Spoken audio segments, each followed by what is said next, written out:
trip to the High Sierras can be hard to plan for. You have to be prepared for almost anything. But here's a simple way to get ready. Just think of the 3 R's.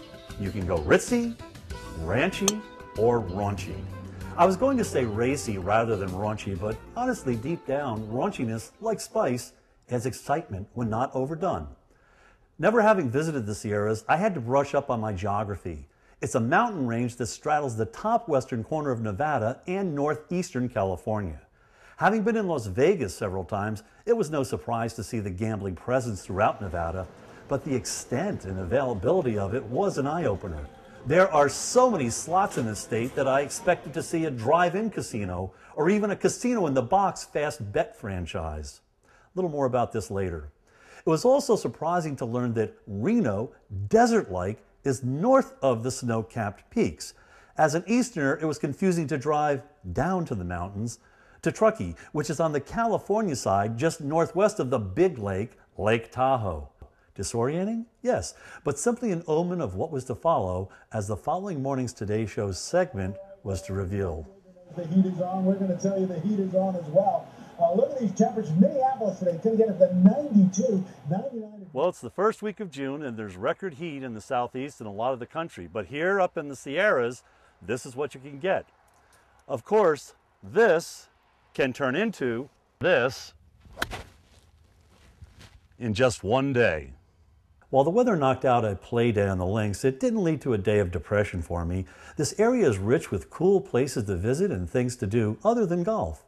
A visit to Truckee, while admittedly touristy, revealed the region's strange blend of old and new. Retro gas stations, train stations, and soda fountains made me view the world through sepia-tinted glasses. And rather than hotel food, breakfast and lunch became a search for local flavor. While the Napa wine growing area is to the south, the grape is worshipped mightily, making wine tasting a major indoor sport. And I even got in some golf. The Old Greenwood Golf Club has an excellent all-weather golf academy where top 100 golf instructor Keith Lyford tweaked my long game with hands-on and high-tech swing analysis. Warning though, ingrain your fixes on the practice range afterwards, not on the course. Well, it only took one day for the skies to clear and the temperatures to rise, an invitation for me to sample my first taste of Sierra golf. Old Greenwood is a Jack Nicklaus design and is pretty representative of the mountain golf you'll find. Here's something to know while playing though, picking the right tee is very important, and it's not so simple as you think. You're up at altitudes of over 5,000 feet, so the golf ball travels further, so you play longer yardage, right? Well, not so fast. These courses wind through the towering pines, and after the first cut, anything leaving deep green is in severe danger.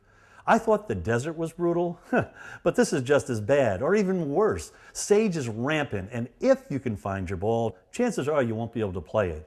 So put your ego in check, unless you hit everything on a rope, or you like buying golf balls. Pick a tee that gives you room to air. It'll be a lot more fun.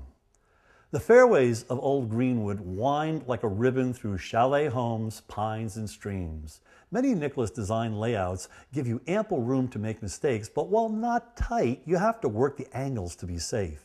And green-wise, it's fairly typical Nicklaus, that is, demanding of good iron play to a variety of greens and green shapes. Driving through the Tahoe National Forest, and one thing you're not lacking for out here is green.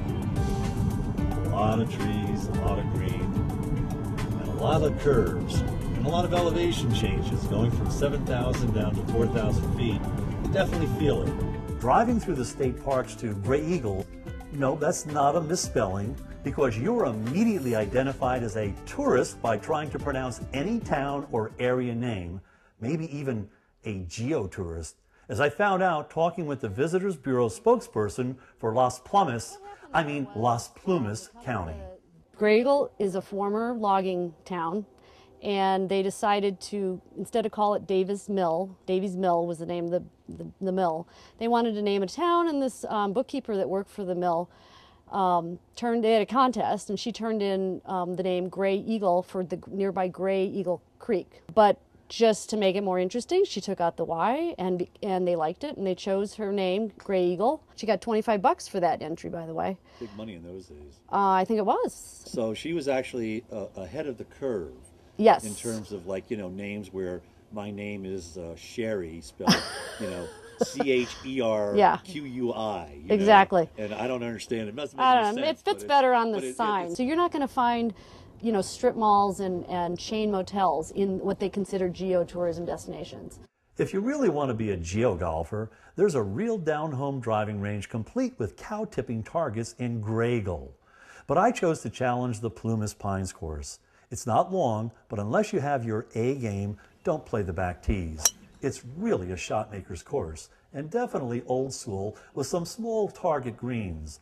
Lots of angles to trap you, especially on the par fives, so if you're hung over from hitting the Knotty Pine Tavern, you'll definitely be hitting more Knotty Pines at Las Plumas. There is no shortage of great golf courses in the Sierra California range, and one of the most spectacular is the Grizzly Ranch Club. Designed by Bob Cupp, who is infamous for some of his unorthodox designs, such as the pyramid building mounds in Hilton Head, didn't need any visual tricks with the Grizzly to evoke jaw-dropping vistas. It's a fine course, not just breathtaking, but with great variety and challenge for any golfer. So spectacular are some of the holes that if Walt Disney was still around, he'd recreate it in Florida, with animatronic grizzlies for effect, no doubt. But again, I caution you to avoid the rough, or you will get mauled. Well, too much clean living made me yearn for the big city, so it was back to Reno where I settled for the biggest little city in the world.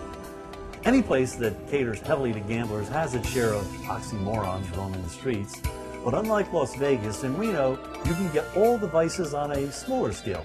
Watch light if you like. Before or after golfing in the Reno area, take some time to savor the guilty pleasures it offers. Maybe not group sex, but group dining a la Spanish Basque cuisine. Harrah's is impressive for its grand scale, proximity to a gentleman's club, and cool Walk of Fame. Only here it's at eye level, not ground level, where I found Bob, hey, I'm glad to be in Reno, Hope's golfy signature. Where else could you find Sean Connery? Bonding, James Bonding. While Vegas may have lost some of its raunchy charm with the over-the-top opulence it gives you, here you still find old-school bargains. Where can you find a meal deal like this? A full dinner for $6. That's amazing. Or else it's not the best food in the world, but who knows? $6 you have to find out.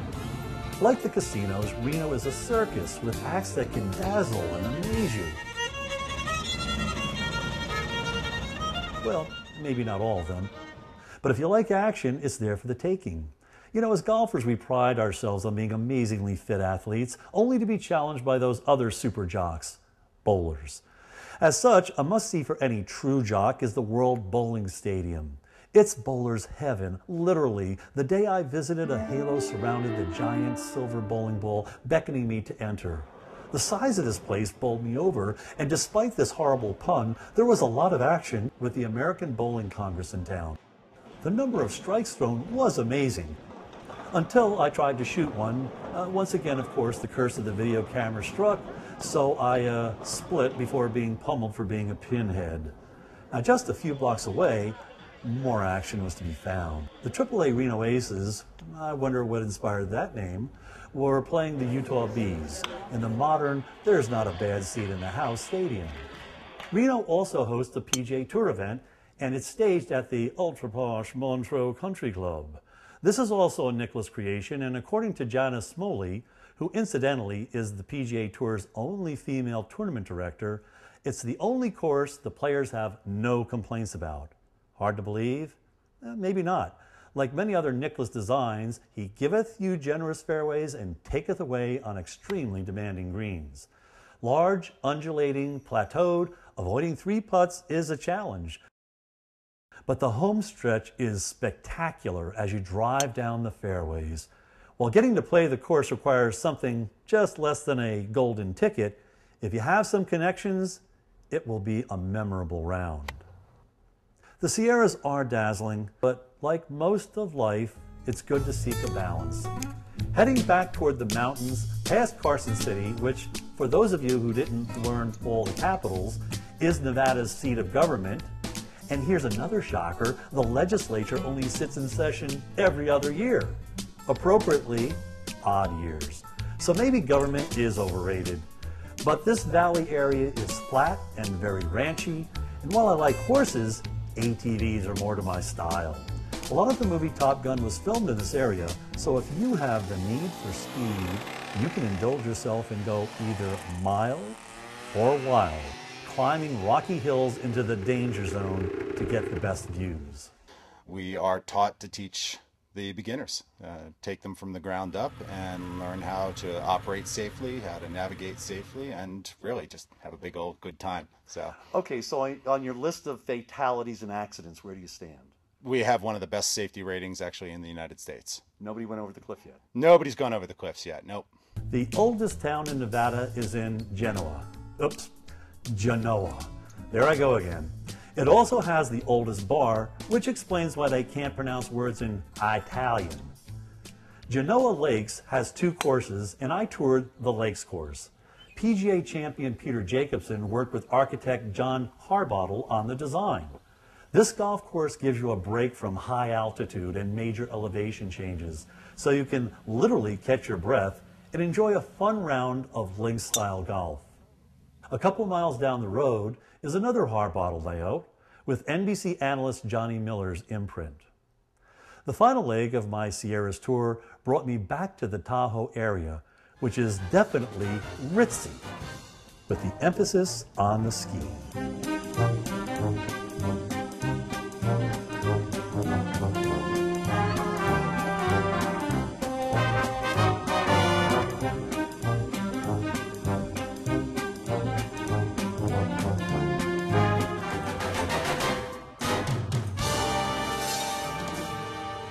This area is heaven for outdoor fanatics with good lungs.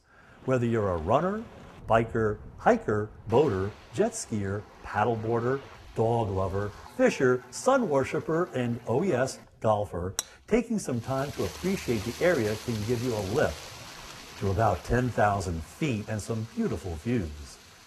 Tahoe is a big lake and deep.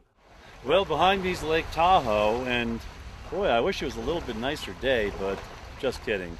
This is actually really breathtaking, and the water is absolutely crystal clear. That's plus. The minus side is that the water is also probably about 50 or 60 degrees, so unless you have a wetsuit, a little too chilly. If you don't want to be in the water, you can enjoy being on the water on a small scale or large. The bigger population center is on the south end of the lake, and as such, you can find fast food there and some great breakfast spots. Golf-wise, the Edgewood Tahoe Golf Course, which has hosted the American Century Celebrity Golf Tournament, is just a hop from the town center. George Fazio crafted the layout, and while the finishing holes hug the big lake, the course has a lot of elevation changes to cope with. I always thought Fazio courses to be fair and not too punishing. Watching the celebrities play, my impression was that it wasn't that difficult. Wrong. This is one tough course, and kudos to the caliber of play the Top Guns bring to the event. You have to be a player to score well here. Driving up to the North Lake area, more surprises greeted me.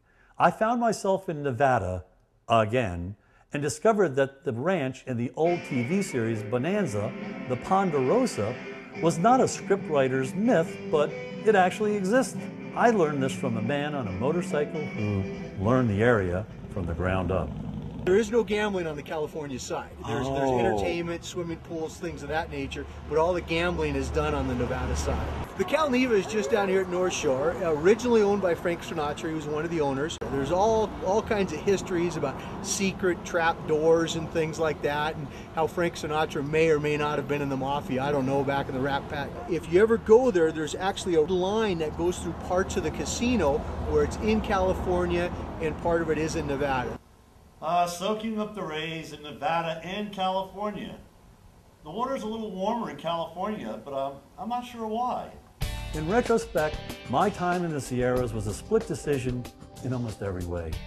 Depending on your mood and finances, you can indulge almost any passion for sport, indoors or outdoors. Oh yeah, did I mention Barry Bond's souped-up golf cart?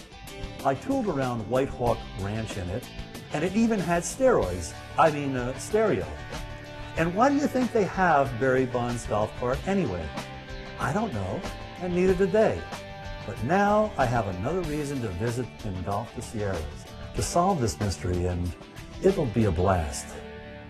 Maybe you'll want to join me.